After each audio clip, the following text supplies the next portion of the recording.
kusoo dhawaada janalka Astaansan Media Tube. waxaa markan idin heynaa haweeney 73 sano jir ah oo ilmo mataana ah dhashay. dhacdo ugub ah ayay noqotay arrintan, waana midda keliya ee caalamka oo dhan aad loo hadalhayo, la yaabna ku noqotay. fadlan si macluumaadka iyo fariimaha aad bulshada usoo bandhigno aad si joogta ugu hesho, fadlan subscribe saara janalkan. haweeney 73 sano jir oo ku nool koonfurta dalka Hindiya ayaa dhashay 2 caruur oo mataana ah. caruurtan oo gabdhaha ayay dhakhaatiirtu sheegeen inay aaminsan yihiin in sababtu ay tahay in la bacrimiyo oo shahwada ninkeeda lagu beeray ninka haweeneydan. hooyada iyo caruurta aad bay u wanaagsan yihiin, waxaa sidaasi warbaahinta u sheegay dhakhaatiirta haweeneydani. haweeneyda caruurtan dhashay ayaa sheegtay in iyada iyo saygeeda oo da-diisu ay tahay 82 sano jir ay mar walba ku haweenayeen inay caruur helaan, balse taasi aysan hore u dhicin.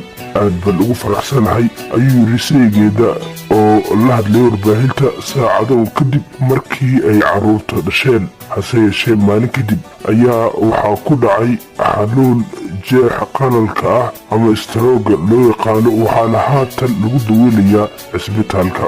waxba gacanta looguma jiro, annaga wixii qoran waa ay dhacayaan, wax walbana allaah ayaa gacanta ku hayo ayuu raaciyey ninkeeda oo mar wax laga weydiiyey cidda xanaaneyn doonta haddii ay wax ku dhacaan, maadaama labadooduba ay da-du ka daba timid.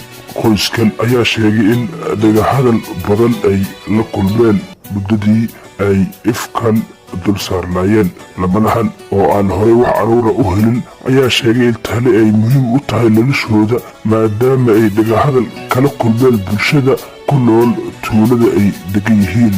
sayga haweeneydan 73 sano jirka ah ee caruurta mataanaha mar keliya dhashay ee arrintoodana ay noqotay dhacdo markaa adduunka oo dhan uu aad ula yaabo, ayaa sidoo kale sheegay in loogu yeeri jiray haweeneydii aan caruurta lahayn, taasna ay xanuun badan ku reebtay isaga iyo markaa marwadiisa.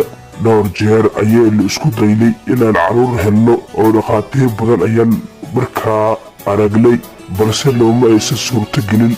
hadda oo aan helana waa farxadda ugu weyn nolosheenna ayuu markaa yiri. gabdhaha mataanaha ayaa ku dhashay qaab qaliil ah, taasi oo la sheegay inay tahay mid caadi ah maadaama hooyadu ay tahay qof waayeel ah. arrintan oo kale ayaa waxaa horay ay uga dhacday dalka Hindiya sanadkii 2016 xilligaasi oo ay markaa umushay haweeney 70 sano jir ah oo ay dhashay wiil.